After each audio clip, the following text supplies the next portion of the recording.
Warning: the following story contains details that some may find disturbing. Some visuals were created for illustrative purposes. Viewer discretion is advised. In December 2014, a 911 operator in Beaver County, Pennsylvania, received a call from a teenage boy who calmly stated, "I found a human head." This marked the beginning of one of the most bizarre and unsettling cases the Economy Borough Police Department had ever encountered, later known as the Beaver County Jane Doe. On a Friday afternoon, the teenager decided to cut through the woods on his way home. He noticed what he initially thought was a pile of deer entrails left behind by hunters. As he drew closer, he realized it was something far more gruesome: the severed head of an older woman. He immediately called 911 to report his shocking discovery. When investigators arrived, they found the head fully embalmed and in remarkably good condition. Her skin was smooth, with 2 moles still visible on her cheek. Her hair was a whitish gray, fluffed and curled as if she had been prepared for a viewing. The embalming had kept her head untouched by the animals that roamed the woods, and police believed it had not been there for more than a week. Due to the embalming fluid, determining the time of death was impossible, and attempts to extract DNA were futile. The embalming technique indicated that it had been done professionally, reducing the likelihood of foul play in her actual death. Instead, investigators believed that the body had been intercepted somewhere on its journey from the funeral home to the cemetery. Given that the head was found far from the road and the dirt on it didn't match the area, it seemed likely that someone had deliberately placed it there, perhaps as a twisted prank. Authorities reached out to the North Texas University DNA laboratory to analyze her DNA, but the embalming process had destroyed it.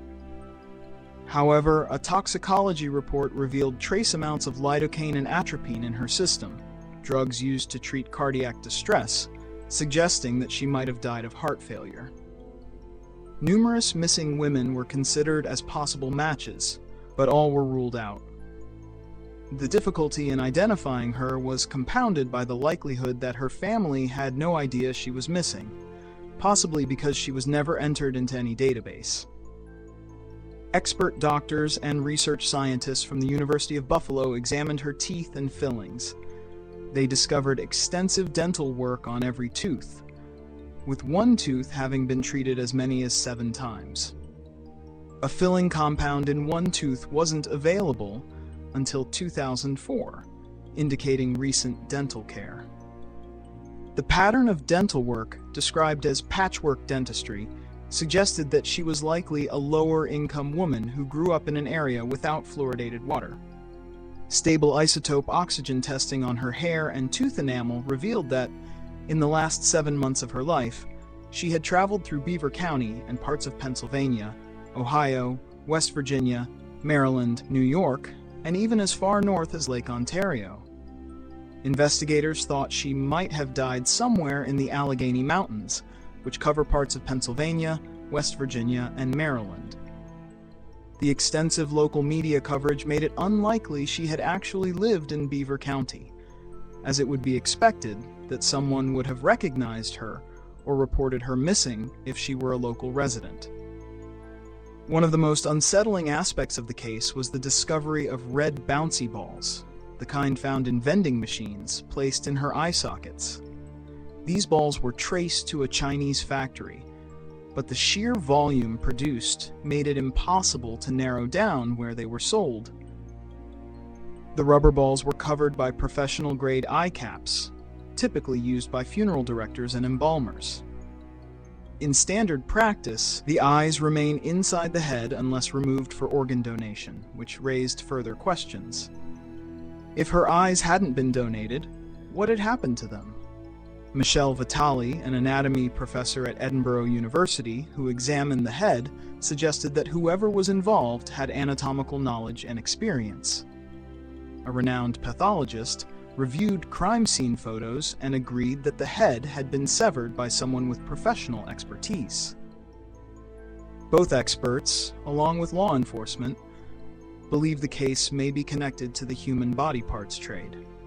Out of respect, the woman was given a proper burial, and the police chose not to release an actual photo of the head.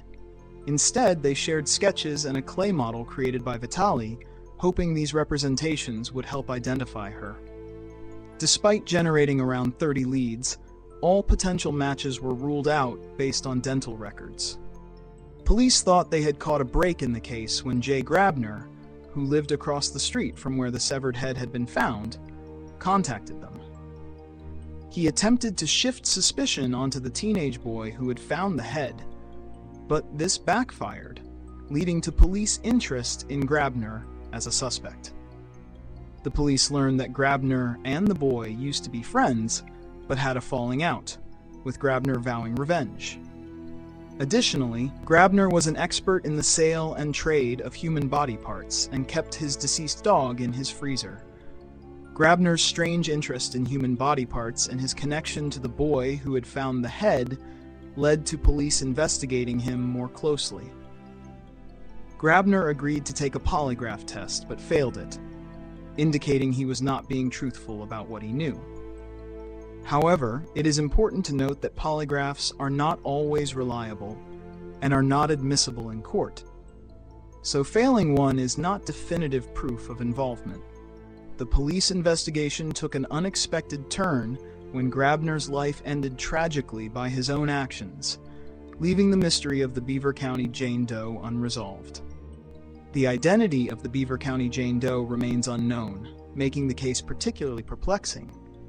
Who was she, and how did her head end up in those woods? The answers remain elusive, but the search continues. What do you think? Share your thoughts in the comments. Who knows? Your perspective could shed light on this unresolved mystery. Thanks for watching. If you enjoyed this video, please support the channel. Don't forget to like, comment, and subscribe, and hit the bell icon to stay updated.